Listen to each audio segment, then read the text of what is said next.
April 7th, 1945, Okinawa, Ryukyu Islands.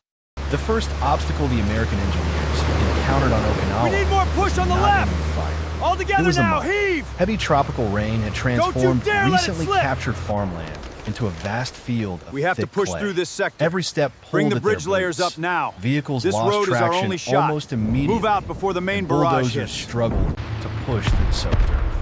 Trucks spun their wheels endlessly, while every movement demanded far more effort than expected.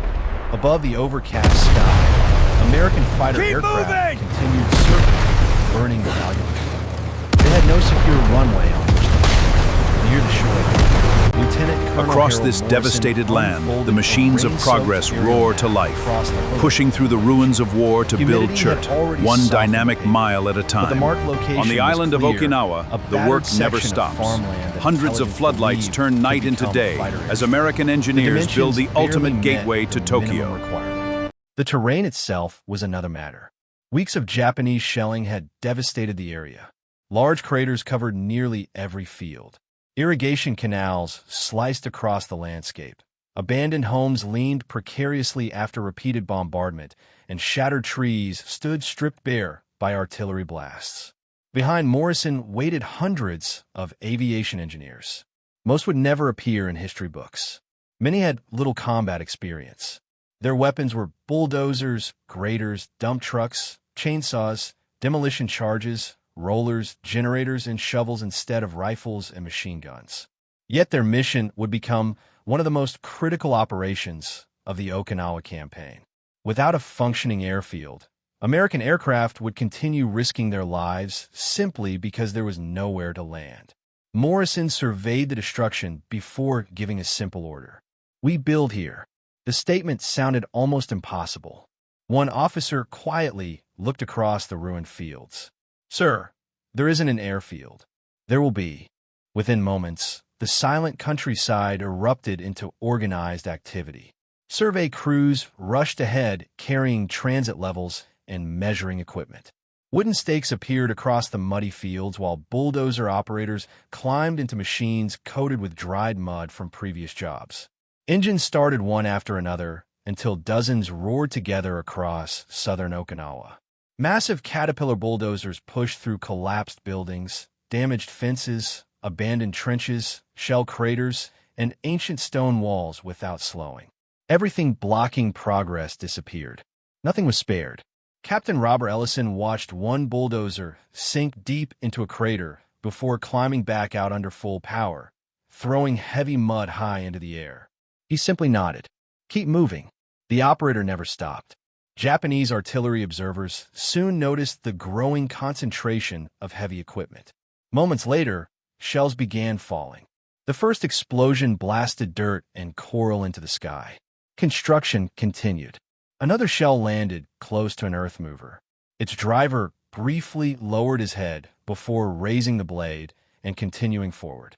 For combat engineers, stopping was never an option. Every delay postponed completion of the runway. Every postponed runway delayed fighter support. Every delayed fighter increased danger for Marines advancing farther south. Time itself had become the enemy. Private First Class Daniel Brooks had worked in highway construction before joining the Army. Back home, finishing a project weeks ahead of schedule was considered impressive. Now an officer handed him a stopwatch. "You have 8 minutes." "For what?" "Fill that crater." Brooks stared at the enormous hole stretching nearly 20 feet across. In civilian life, such work required inspections, planning, approvals, and days of preparation. Here, a bulldozer pushed earth into the crater, dump trucks poured crushed coral behind it, and heavy rollers compressed the surface. Nobody paused to admire the work. The next obstacle was already waiting. Building an airfield demanded extraordinary precision despite the frantic pace. Even a slight difference in elevation could destroy an aircraft landing at high speed. Poor drainage would allow rain to ruin the runway, while poorly compacted coral could cause heavy planes to sink into the surface. Nothing could be estimated. Every measurement had to be exact. Survey teams continuously calculated elevations while artillery exploded nearby. Lieutenant Frank Donovan remained focused on his instruments as his assistant repeatedly wiped rainwater from the lenses. Another shell burst somewhere behind them. Neither man looked away. Donovan calmly recorded another reading before moving to the next point. Engineering had become another battlefield. Nightfall brought no relief. Portable floodlights illuminated the unfinished runway, while generators hummed and trucks positioned their headlights across the construction zone. Bulldozers, graders, rollers, and dump trucks continued working through the darkness. From the air, the construction site resembled a brightly lit city rising from the battlefield. Pilots overhead later recalled seeing countless moving lights scattered across the landscape. One Marine Corsair pilot radioed his wingman. "What are they doing down there?" The answer came back. "They're building tomorrow."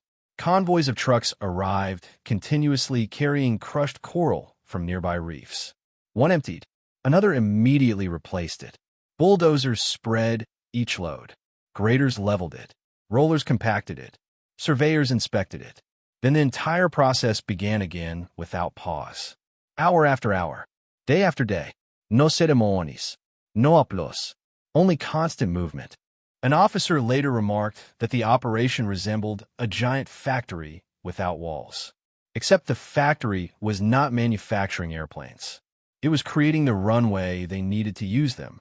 Far offshore, carrier pilots waited for future missions, unaware that thousands of engineers were battling mud, exhaustion, and artillery to prepare a safe place for their return. Every completed section of runway reduced the dangers of carrier operations. Every hour gained could save lives. These engineers understood that victory across the Pacific depended on more than weapons alone. Sometimes success belonged to the men behind bulldozers, pushing through impossible conditions while shells burst around them.